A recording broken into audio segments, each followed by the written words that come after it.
Marcus Aurelius once wrote in his private journal, "You have power over your mind, not outside events. Realize this, and you will find strength." But here's what he didn't tell you, and what most men never learn. Your boundaries aren't just about strength. They're about creating the kind of respect that makes relationships actually work. Today, I'm breaking down 5 Stoic boundaries that the ancient philosophers live by. Boundaries that transform how people perceive and treat you. And stick around until the end, because boundary number 5 is the one most people get completely backward. Let's dive in. Welcome back to Stoic Insight Channel. If you're new here, this channel is all about applying ancient wisdom to modern life, especially when it comes to building character, relationships, and self-mastery. Before we start, quick question. Have you ever felt like you were giving everything in a relationship, but somehow getting less respect in return? Drop a comment and let me know. I read every single one. Now let's talk about what the Stoics understood about boundaries that most people today completely miss. These aren't about being cold or distant. They're about self-respect, and self-respect is magnetic. It creates the foundation for genuine mutual respect. All right, let's get into the 5 boundaries. Boundary number 1, the boundary of emotional self-mastery. Never make your emotional state someone else's responsibility. Epictetus, a Stoic philosopher who went from slave to sage, taught his students this radical idea: no one can hurt you without your consent. Now, before you think this sounds harsh, hear me out. This boundary means you don't blame others for your emotional reactions. You don't guilt trip, you don't manipulate with mood swings, and you don't make someone walk on eggshells around your feelings. Here's a real-world example. Let's say plans change last minute. The man without boundaries says, "You always do this. You never consider my feelings." He makes his disappointment her problem to fix. The man with Stoic boundaries says, "I'm disappointed the plans changed, but I understand things happen. Let's figure out another time."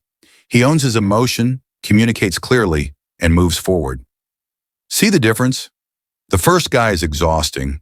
The second guy is mature, stable, and, here's the key, respectable. When you master your emotional responses, you're not suppressing feelings. You're showing that you're in control of yourself. And that self-control, that's deeply attractive and commands natural respect. The action step. This week, when something frustrates you, pause before reacting. Ask yourself, is this response going to make me more or less respectable? Then respond from that place of self-mastery. Let's move to boundary number 2. Boundary number 2, the boundary of time and energy.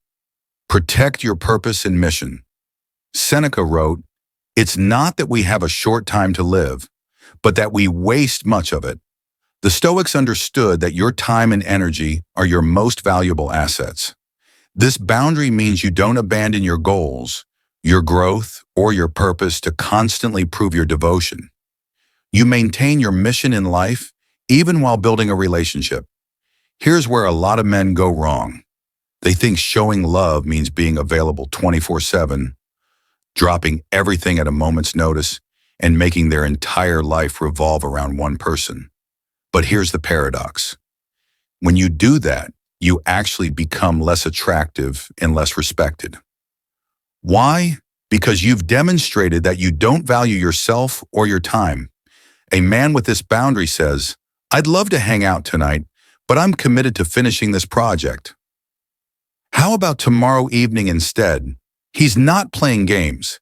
He's not being unavailable to create mystery. He genuinely has things he values and pursues. That's integrity.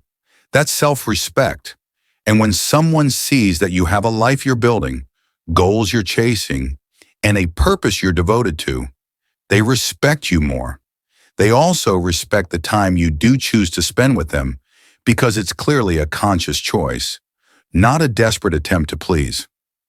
The action step: identify 3 non-negotiable commitments in your life. Maybe it's your fitness routine, a career goal, or a creative project. Communicate these clearly and stick to them, even when it's tempting to drop everything. Now let's talk about boundary number 3. This one's controversial. Boundary number 3, the boundary of self-worth. Never tolerate disrespect or mistreatment. Marcus Aurelius advised, the best revenge is to be unlike him who performed the injury. But he also lived by a code of dignity. The Stoics didn't seek revenge, but they also didn't accept being treated poorly. This boundary is simple but powerful. You don't tolerate consistent disrespect, manipulation, or mistreatment from anyone. Now, this doesn't mean you explode in anger at every perceived slight. Remember boundary 1, you control your reactions. But it does mean you clearly and calmly communicate when a line has been crossed, and you're willing to walk away if that behavior continues. Here's what this looks like. Someone makes a habit of canceling plans last minute without good reason. You address it once, clearly. I value my time and our plans together. If something comes up, I understand, but this pattern isn't working for me. If it continues, you don't complain or nag. You simply invest your time elsewhere. Your actions match your words. Here's the uncomfortable truth. People treat you the way you teach them to treat you. If you accept poor treatment without consequence, you're teaching that it's acceptable. When you maintain this boundary calmly and consistently, something interesting happens. People either step up and treat you better, or they remove themselves from your life. Either way, you win. The action step. Think about one area where you've been tolerating behavior that doesn't align with your values. Have one honest conversation about it, then let your actions do the rest. Halfway through, let's keep going with boundary number 4. Boundary number 4. The boundary of authenticity. Refuse to pretend or perform. Epictetus taught, if you wish to be good, first believe that you are bad. In other words, be honest about who you are, including your flaws. This boundary means you don't mold yourself into what you think someone wants. You don't hide your opinions, your interests, or your personality to gain approval. A lot of relationship advice tells men to be mysterious or don't reveal too much. But the Stoics took a different approach. Be genuinely yourself and let that filter for the right people. When you pretend to be someone you're not, here's what happens. Even if you win someone's affection, it's not you they're drawn to, it's the performance. And maintaining a performance is exhausting and ultimately unsustainable. A man with this boundary says, this is who I am. These are my values. This is what I enjoy. I'm not for everyone, and that's perfectly fine. This doesn't mean you're inflexible or refuse to grow.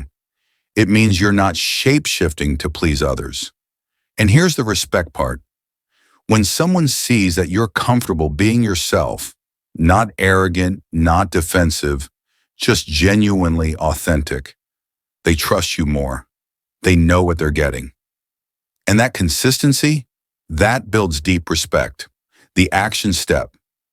Stop filtering yourself this week. Share a genuine opinion, even if it's not popular. Talk about something you're actually interested in, even if it's not cool. Watch what happens. Now, boundary number 5 is the one that ties everything together. Boundary number 5, the boundary of non-neediness. Be complete without external validation. Marcus Aurelius wrote in Meditations, very little is needed to make a happy life. It is all within yourself, in your way of thinking.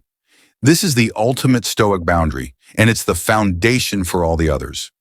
You don't need anyone's approval, affection, or presence to feel complete. This is not about being a lone wolf or pushing people away. It's about coming to relationships from a place of wholeness, not neediness. Think about it. When you need someone's approval, you'll compromise your boundaries. When you need their affection, you'll tolerate disrespect. When you need their presence, you'll abandon your purpose. But when you're genuinely okay being alone, when you've built a life you're proud of, when you've developed self-respect through keeping your word to yourself, you become unchained. You can love deeply without being desperate. You can commit fully without losing yourself. And you can walk away from what doesn't serve you without falling apart. Here's the paradox. The moment you stop needing respect, is the moment you start receiving it. The moment you stop needing approval is the moment people want to give it to you. The action step. Spend intentional time alone this week doing something you enjoy. Prove to yourself that you're complete as you are and that any relationship is an addition to your life, not the foundation of it. So there you have it, 5 Stoic boundaries that the ancient philosophers lived by, and that will transform how people respect and relate to you. Master your emotions. Protect your purpose. Never tolerate disrespect. Stay authentic. Be complete without external validation. These aren't manipulation tactics. They're not about control. They're about building genuine self-respect, which naturally creates mutual respect in all your relationships. Now, I want to hear from you. Which of these 5 boundaries resonates most with you? Or which one do you struggle with? Drop a comment below. I love hearing your perspectives. If you found this valuable, do me a favor. Hit that like button. It helps more people discover this channel. And if you want more content on stoicism, philosophy, and building a life of character and purpose, subscribe and hit the notification bell. I've got a bonus resource for you. I've created a free PDF guide called The Stoic's Guide to Unshakable Self-Respect, with practical exercises for each of these boundaries. The link is in the description below. Until next time, remember what Marcus Aurelius said. Waste no more time arguing what a good man should be. Be one. Thanks for watching. I'll see you in the next video.